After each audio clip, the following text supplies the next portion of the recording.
Comme chaque matin depuis 10 ans, la grénétrie ouvre ses portes. Replier les lourds panneaux de bois, pour Patou et Claude, c'est devenu un rituel qui rythme la journée. Cette devanture, c'est aussi le symbole d'une ancienne boutique devenue une épicerie associative dynamique. Salut. Mardi, c'est le jour où les producteurs viennent approvisionner l'épicerie. Jean-Charles Faucheux est le premier arrivé. Cet agriculteur installé en bio, à 11 km de là, fournit la boutique en légumes et en diverses farines. Je fais partie des premiers producteurs à être rentrés à la granainerie il y a 10 ans quand ils ont créé la boutique.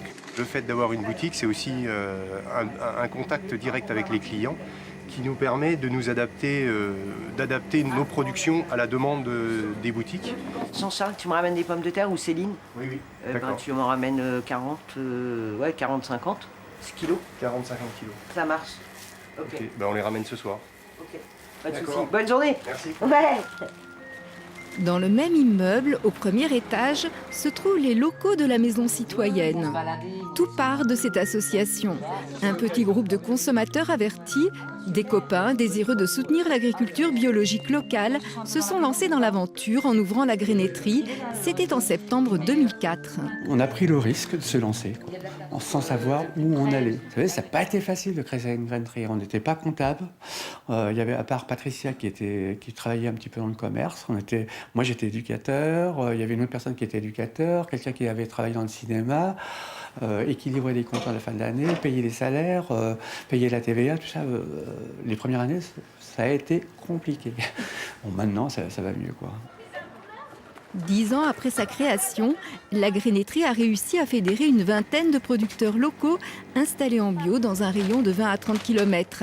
Grâce à eux, un large choix de légumes, viandes, fromages, céréales sont présents en permanence dans la boutique. Fidèle de la première heure, le vigneron Pierre Hervé fournit vin rouge et vin blanc et va même bien au-delà.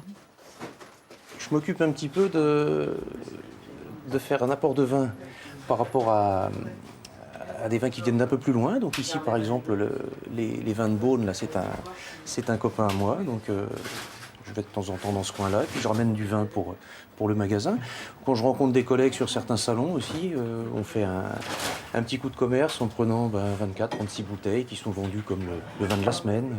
Mais il y a toujours eu un lien humain quand même entre les producteurs qui vendent ici et puis quelqu'un du magasin. Ça vous est resté combien? Ce lien privilégié entre les producteurs et la grénétrie, petite structure à dimensions humaines, c'est une des clés du succès. Bien plus qu'un simple commerce, c'est un lieu de convivialité et de rencontre.